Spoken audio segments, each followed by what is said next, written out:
Hello and welcome to the second attempt at the Gold, Goats, and Guns short news for Sunday, April 7th, 2019. My name is Tom Luongo. It helps when you plug the microphone in. All right, let's get started. You can follow my work over at tomluongo.me. You can also follow me on Twitter at TFL1728. You can also support my work over at Patreon/Gold, Goats, and Guns. Today, I want to talk about Matteo Salvini, Marine Le Pen, the upcoming European parliamentary elections, and all of that good, happy jazz, because we've got a little bit of news that's interesting, at the very least, coming out of a press conference, apparently, that Le Pen and Salvini held the other day. So let's get started, shall we? So, yeah, I brought sound. Yes, it's amazing what happens when you plug in the microphone. All right, so Marine Le Pen, the leader of the National Rally in France, and Matteo Salvini, the leader of the League in Italy, are officially forming an alliance to challenge in the European parliamentary elections as a voting bloc. They are both part of the ENF, the Europe for Nations and Freedom party, which is projected to get around 60 seats in the upcoming European parliamentary elections, which puts them about 8% of the vote or so. So 60 out of 705. That number could change depending on what happens with Brexit. We'll get into that in a minute. But what's really interesting is we've been seeing this coming for months. They teased this a few months ago. Salvini and Orban had a meeting. Viktor Orban in Hungary had a meeting a couple of months ago. Salvini talking about a league of leagues and all of that stuff. And we've known for a while now, looking at the polls, that Eurosceptic parties across the board are looking at somewhere between 29 and 32% of taking the vote in the European parliamentary elections come the end of May, which are going to happen between the 23rd and the 26th of May. So we're now really within that window now. We're in it, right? So the bigger question is, right, and there's a lot going on in terms of the changing within the actual parties themselves. You've got the dominant European People's Party, which Viktor Orban of Hungary is nominally a part of, though I think he and his Fidesz coalition have been thrown out. You have Sebastian Kurz, the leader in Austria and the leader of the Austrian People's Party, is also a member of the EPP, but we're not really sure where his loyalties ultimately lie. I think that Kurz could be a very interesting kind of pivot vote, pivot coalition group of votes, depending on how the power structure works itself out post-elections. So it's really interesting that they're talking about campaigning together, but more importantly, they're also talking about having a major event in Italy, and according to the report at RT that I saw, they're talking representatives from 15 to 20 countries across the EU that are going to be there. Now, currently, the ENF is dominated by three parties, National Rally, the League, and the Austrian Freedom Party, which is the other populist party in Austria, who have been pushing the Austrian People's Party to become more populist over time. I know Dr. Steve Turley has talked about this a lot, and he's right. So the question now is, can they break through to the next level? And I don't know that that's going to happen, and I know that they're also talking with Viktor Orban in Hungary, if so reports of this. They're also talking to Poland's Law and Justice Party, who's polling at like something crazy, like 42%. In Poland. As a matter of fact, the top two parties in Poland together they're nominally Eurosceptic, and they're somewhere in the 65 to 70, 68% range at this point. So, but there's a real problem getting all of those people on board, or at least according to the various establishment newspapers and whatnot that want to report on this, that there's more differences amongst all these populists than there are actual common ground. Now, that may be so, but don't kid yourself. They all understand what the real issue is they've got to wrest control of the European Union. If they want to have any hope of changing things, they're going to have to wrest control of the European Parliament from the likes of Juncker and Tusk and Merkel and Barnier and the rest of them, Verhofstadt and all of those guys. So while they do have their differences, those differences I think can be overcome, except in the case of Poland, because I know Salvini and Le Pen and Orban are very friendly, relatively good terms with Russia, or at least want to be on good terms with Russia, whereas the Poles are dead set against it. And the Poles have been acting as the United States' tip of the spear the entire time. So while watching this, and I have been watching this watching the polling now for the last couple of months, I've noticed that there hasn't been any change in the polls overall for weeks now, and with the exception that, and this is the disheartening part. So as good as all of this has been, we've now reached a kind of plateau of Eurosceptics within Europe as far as the electoral percentage is concerned, and that is that the Germans are really starting to harden along a pro-EU position, that nothing has really changed. That Merkel, since she's been in office, and how she's handled Brexit and how she's handled other issues,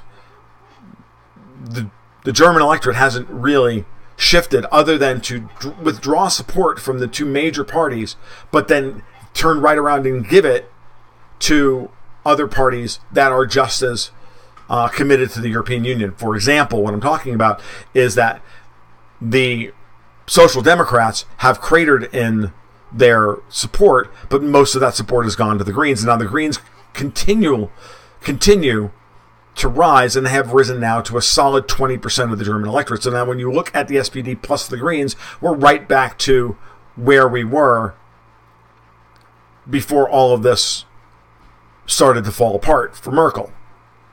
We're still talking about an SPD, hard left SPD Green coalition that's going to command 36 to 38 to 40, even 40% of German MEPs in European Parliament.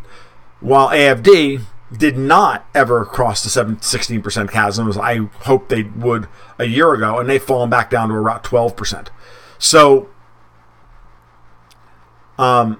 that's really important, because I was actually kind of counting on seeing AfD break through that level, push towards 20%, maybe even 21%, and become a real part of this Eurosceptic alliance that could form around Salvini, Le Pen, Orban, and the rest. But I don't know that that's going to happen. Now, there's something else we have to factor into all of this, and the big thing, of course, is the fact that every day we go on, Theresa May, the Prime Minister of England, or of the UK, goes out of her way to unmask and prove to everyone that she is in every way, manner, shape, or form opposed to an actual Brexit. So, with that being said, she's now applied for an extension to June 30th, which is an absurd ask, given that it will require the Brits to campaign for European parliamentary elections, but then they're going to leave the European Union and then those MEPs would have to sit in their seats having left the European Union and have to sit for at least a year, even though they've possibly left the European Union by then. So none of it makes any sense. And I know the guys over at the Duran were talking about this on Friday and saying how ridiculous this all is, and they're right. And I know that Alexander Mercouris was really floating the idea that Emmanuel Macron, that the split between Emmanuel Macron and Angela Merkel would actually possibly drive a veto by Macron of any extension for the Brits. But I don't see that happening. I just don't see that happening in any way, manner, shape, or form. I think Macron is owned and operated like a puppet, and he will do exactly what his masters tell him to do. And they want the EU. They want the Brits in the EU. Now, what would Macron prefer, and what would everybody else prefer at this point? They would prefer what Theresa May's deal gives them, or even worse, what any stitch-up between Jeremy Corbyn, the leader of Labour, and Theresa May would stitch up, which is that the Brits would lose all their voting rights, but still be bound in every way, manner, shape, and form to the European Union, which is, in effect, exactly what the Article 7 procedures censuring that Merkel has put forth against both Poland and Hungary. That's what they want there as well.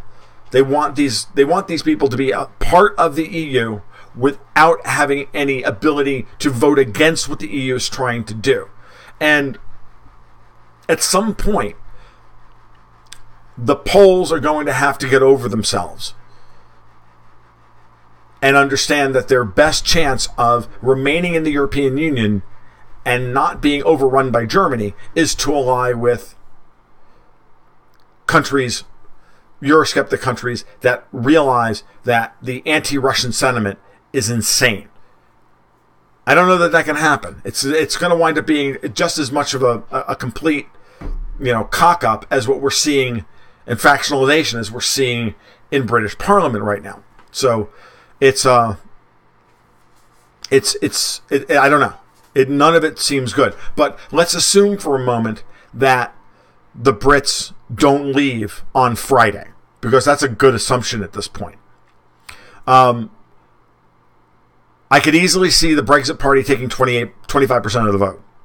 At this point in time, given what happened in 2014's European parliamentary elections, where UKIP got an insane number of votes, the same kind of thing could easily happen with the Brexit Party. We could see UKIP take about 10%. We could see Brexit take the Nigel Farage's Brexit Party take 25%.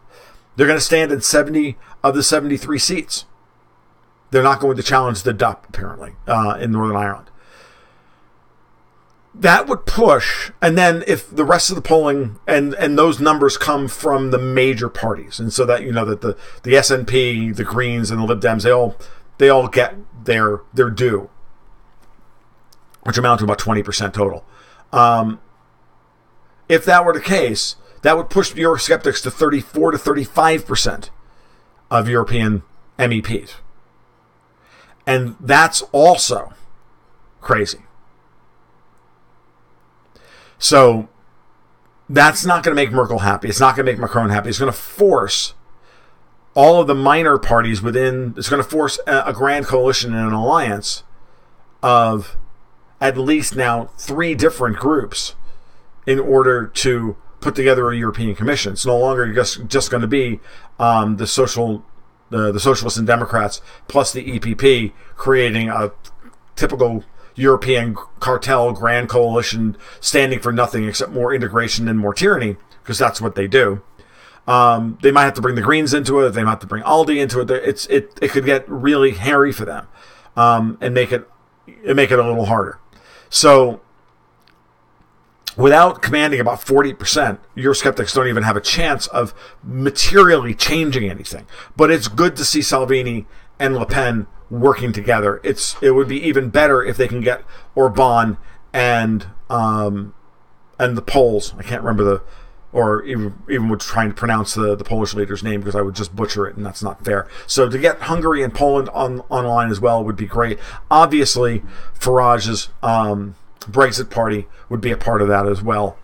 And then you have that, you have AfD, and then the big swing would be whether or not you could cleave Sebastian Kurz for Austrian Freedom Party from the European People's Party. That would be impressive. So, but the thing about it is that when you watch what's happening here, and you realize that Britain could send upwards of 45 out of 73 MEPs who would be Eurosceptics. That would include most Tories at this point.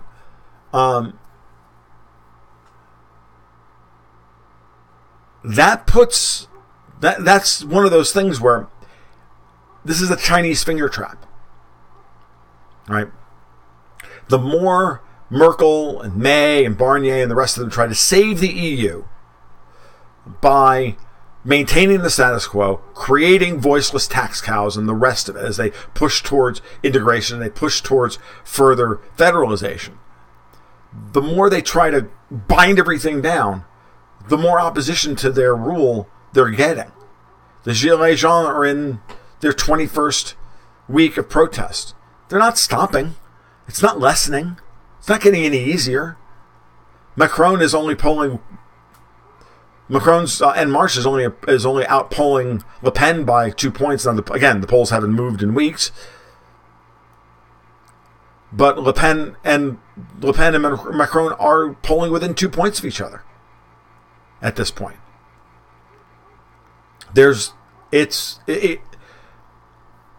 It's going to end badly for everybody, for all of these integrationists at every level. It's going to eventually end badly. And with the German economy hitting a freaking wall, I don't know if any of you saw my blog post from Friday, just looking at the gross German economic indicators. They're terrible. I mean, they're falling off a cliff very, very rapidly. It's why they're so desperate to hold this thing together at this moment in time, because all of these things are coming together all at once. And all of them are a potential catalyst. And doesn't even really matter here if all of these things work out to the EU satisfaction. They scuttle Brexit. They neuter Brexit to the point of irrelevancy. They win enough of a majority in the European parliamentary elections to ensure that they have a safe majority to continue on what they're doing. All of that's going to occur against the backdrop of a worsening fiscal and monetary situation that's also running headlong into a global slowdown. We're seeing, I was talking with my subscribers this morning on my bi-weekly market report about some of the stuff I'm reading about the oil markets, and you're getting a number of different indicators, none of which are good for global growth. You've got the premium between heavy sour crude and light sweet crude is widening very quickly, and heavy sour crude is used a lot of it gets used to move big ships because they burn number 6 bunker fuel, and light sweet crude is used to make gasoline. Well, if refiners are making more money per barrel refining gasoline because light sweet crude prices are commanding a higher premium and gasoline prices are rising, that's bad for global growth, because higher gasoline prices means, lower economic activity over time, because lower disposable monthly income, the consumer gets squeezed, yada yada yada. And then on the other side of it, you have shipping rates. Heavy sour crude is dropping in price, or is commanding a lower premium. Why? Because global shipping is slowing down. So you put those two things together, and it's telling you in a macro sense that all of this stuff is hitting a wall. I see stuff coming out of Australia that the housing market there is finally starting to collapse. I'm seeing huge drops in all of the major real estate markets here in North America, which is a classic example of the leading indicator of the highest markets. The highest price markets are the ones that start falling really quickly, and then it starts to tumble into other areas, because once that starts, it starts to roll downhill. The economic indicators are not good. As much as Donald Trump wants to say greatest economy ever, it's not. I say it all the time. You just print $1.2 trillion more and spend $1.2 trillion more than you take in taxes. You can goose GDP growth. It's not hard. It's just gross national spending, and we count government spending. So when you look at what's happening in Germany, they're headed straight for a recession. They're headed straight for a massive industrial slowdown. And the only thing that's keeping the German economy afloat at this point is the fact that it hasn't rolled into the consumer economy yet. That's what's coming. And all that's going to hit right at the same time. And it may all happen after the European parliamentary elections, which may be good for AfD come the end of this year or into 2020, but it's not going to help for right now. So, all right. So those are my remarks here. I'll open it up for some questions, and we'll talk about it real quick. Stoyanovich reminds us that the Germans deal with an iron fist. There's a little room for compromise, especially if they are the CDU. They absolutely correct. This is the way Merkel is driving all of this. And I found it particularly pathetic of her to be in Ireland talking about how putting words into the Irish leader's mouth of Leo Varadkar. I'm going to butcher his name too because I haven't actually memorized it yet. How he was telling everybody, he told the Brits over the weekend that anybody who ever attempts to leave the EU and then decides to stay in they will be punished unmercifully. I'm like, well, yeah, you're just speaking on behalf of Emmanuel Macron and Angela Merkel. That's the way this is being handled. The Brits are going to not only be humiliated, they're going to be destroyed like Greece was. You don't threaten to leave and threaten to you don't threaten revolt against a major tyrant and then not expect to get crushed under the boot heel. Certainly not a German. Certainly not an ex-Stasi German. It's just not going to happen.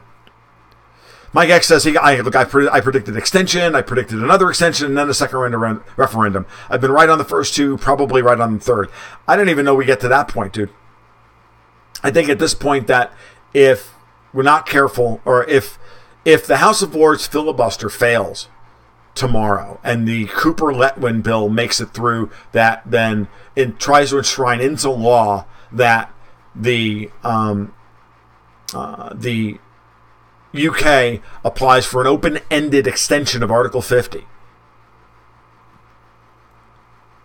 They're going to move to revoke Article 50. I think at this point, it's so obvious now that everybody has reached that point during this extension time that they feel confident enough that they've done enough damage to their political opponents that they can just go ahead and revoke Article 50, even though they know it'll hurt them politically, but they still feel it won't hurt them as much as it will hurt the people who botched Brexit. And that's the calculus I think that's going on right now. And I think that they're ready to pull that trigger. I didn't think they'd ever get to this point. I always said, bet on the fecklessness of politicians. But I honestly think that they're at that point now. Theresa May's actions over the last 7 days have been stunning. And a stunning betrayal of the United Kingdom in every way.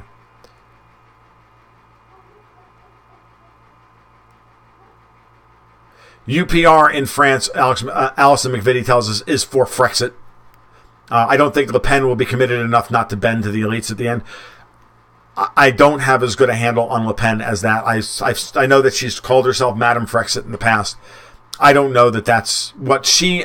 I know at this point, I think that she and Salvini both are trying to play the game of soften their stance, that they're making the argument that we can reform the EU from within by taking over the European Commission, and that's their plan, or that's what they're selling at this point. But I think they know in their heart of hearts that at the end of the day they may have to leave the euro. I know Salvini's prepared for it. He's just not willing to say it at this point. He's waiting for the polls in Italy to shift his way, and I've been saying for months that what he has to continue doing is attack the EU at its core and reveal them to be the bullies and the destroyers that they are of Italian sovereignty. And so then the Italian people just hand him a mandate to take them out of the euro and precipitate a debt crisis. And that's what I think he's trying to do. And I fully expect to see a completely different Salvini after the European parliamentary elections, depending on the outcome. And we'll talk about that then. Maggie Cole asked me, what's your take on Obama's recent visit to Europe and meeting with Merkel? Obama's part of the globalist clique at this point. He's either relaying a message from American interests, or at this point, I think he's not irrelevant, but he's not that important either. He may just be an errand boy.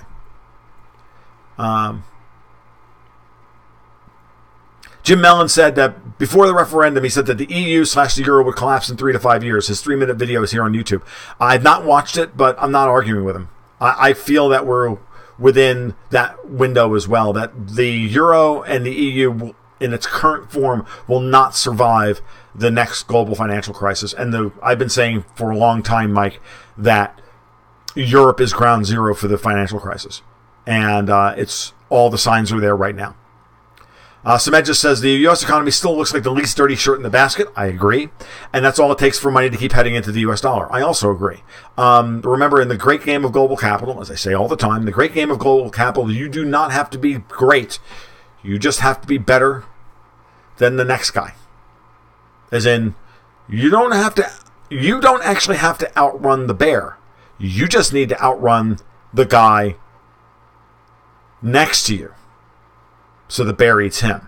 And that's the truth of the matter. And it's the same thing. And that's why at the end of the day, in the short term, it's going to be the United States. There's too much debt out there denominated in dollars to avoid a massive spike in the dollar once this thing lets loose. As much as Donald Trump is scared to death of a strong dollar, which he should be, but he's scared of it for all the wrong reasons. He doesn't realize what's coming. I don't think anybody does. Maybe Jerome Powell is finally beginning to understand how bad it is. Stoyanovich says Brent oil is expected to hold $60 a barrel, isn't it? Trump is looking for QE. Brent, I think, is going to hold $60 a barrel in the short term at a minimum. It's trading at 70 right now. The more supply Trump takes off the market, the Saudis aren't going to start pumping more oil just because Trump told them to. They're not going to pump more oil. They need $80. They need $90 a barrel. And anybody who tells you that Russia needs $90 a barrel is an idiot. The Russians need about 40. The Russians are budgeted around $48 a barrel maximum. And I think it's actually going to be 42 or 43 this year.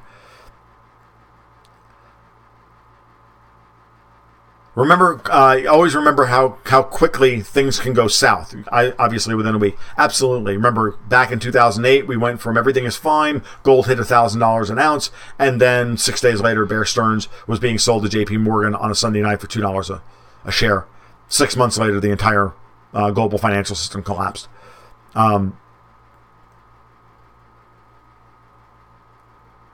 Reckless Abandon, the great Brett Harris is in the house, and he says that Bill Browder is at it again in Ireland, wanting an Irish Magnitsky Act, of course. Will he hit their banks?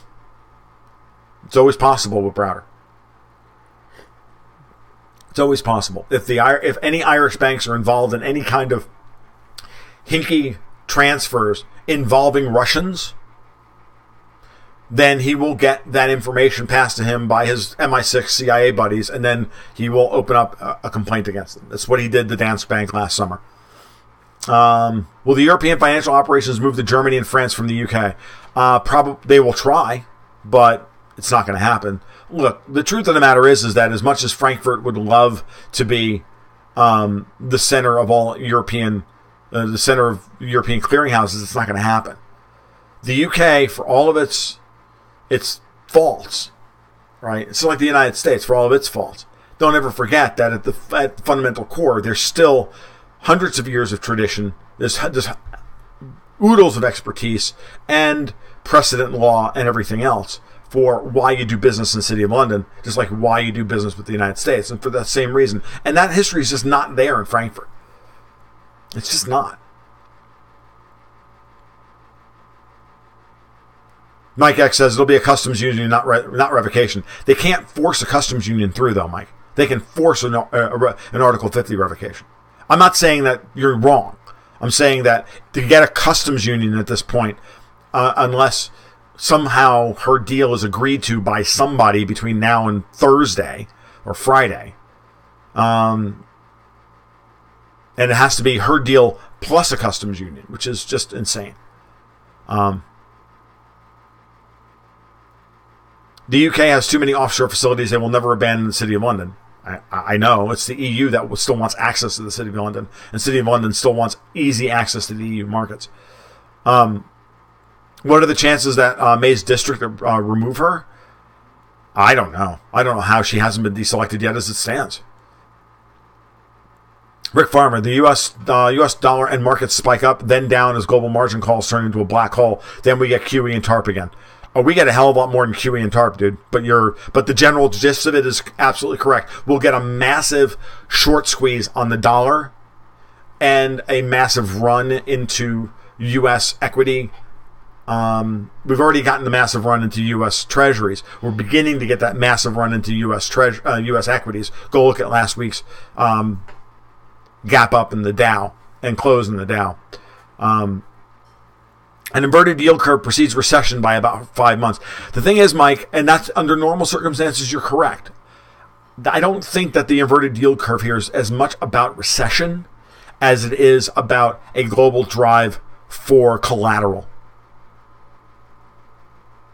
I think you have to think in terms of repo collateral. You have to think in terms of swap collateral and all of that. People are just desperate to hold on to U.S. dollar-based collateral, and they're willing to buy it at whatever price, and in this case, relative liquidity. And the shorter end of the U.S. yield curve is more liquid than the longer end of the U.S. yield curve. The longer end of the U.S. yield curve is usually held by central banks. They're the ones that hold most of the 10 and 30-year paper. They'll take the nice, because the long end doesn't move as much. They'll take, and they can hold on to it for a long period of time, getting consistent coupons on their investments, and they don't generally want to be moving in and out of those very heavily. The shorter end of the yield curve is it's much more liquid, and it's much easier to get a hold of, and they'd rather be in short-term duration. When there's fear, you want to be in short-term duration paper. You don't want to be rate locked. And we've been seeing a lot of that. We've been seeing that's why the yield curve has been flattening in a lot of ways. That's why the yield curve flattened all through 2018, right? Central banks were trying to figure out how they can deal with their term risk. All right. Do you think the declining German economy will spur them to end Russian sanctions? No. Not while Merkel is in power. Merkel is not going to end Russian sanctions while she's in power. It's not going to happen. She wants a better relationship with Russia, but she doesn't have the political will to implement it. She's not going to do anything to jeopardize. She's not going to do anything sincere to jeopardize the situation with NATO. Not going to do it. Not going to do it. May's district voted to remain. Rocket Man reminds us. China's reserves have hit a record 3.01 trillion. I know. And they're diversifying a lot of those reserves away from the dollar. Slowly, they're doing it. Those dollars are not building up as treasury bonds anymore. They haven't been net buyers of treasury bonds in almost 2 years now. They just take those dollars and throw them back out and spend them in the marketplace. And they're spending. What do you think they're spending all this money on BRI on? The Belt and Road Initiative. Where do you think all that money's coming from? They're not soaking up treasury bonds. They're sitting there with, between $1.15 and $1.2 trillion worth of treasury bonds on their balance sheet for 2 years now. I mean, honestly, Japan's holdings are far more volatile than China's are. So, all right. That's what I got. It's all very interesting. Brexit is still a very important part of this process. And I can say that if Brexit is going to be betrayed, then the Eurosceptics like Rees-Mogg and the rest of them have to ensure that it's better for them to actually scuttle Brexit than to have May's deal plus a custom union goes through. That's actually worse. It's actually better to revoke Article 50, put 45 or 50 Nigel Farages in the European Parliament, and then call a general election after that and watch the revolution take place in British politics and try for Brexit again later on. That's what I would recommend at this point, unless they can somehow run the clock out. Unless the Brexiteers within the House of Lords can somehow run the clock out, which I'm not sure they can do.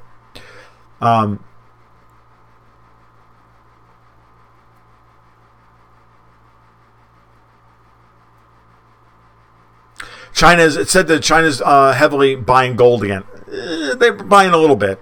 A couple 100,000 ounces a month is not a lot.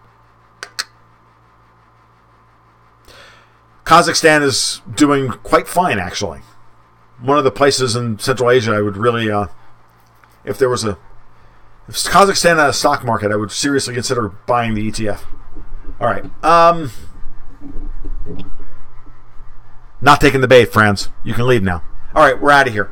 You guys take care. We'll see you tomorrow night at 8:30, 8 o'clock, sorry. Every Monday night at 8. We do this for about an hour and 15 minutes, and then every Friday night at 8:30 as well. I'll probably be back on here during the afternoon, say Tuesday. All right? You guys take care. Again, bang the like and subscribe button if you can. Share it with your friends. All that kind of happy jazz. Been the Gold Goats and Gun Short News. You guys take care.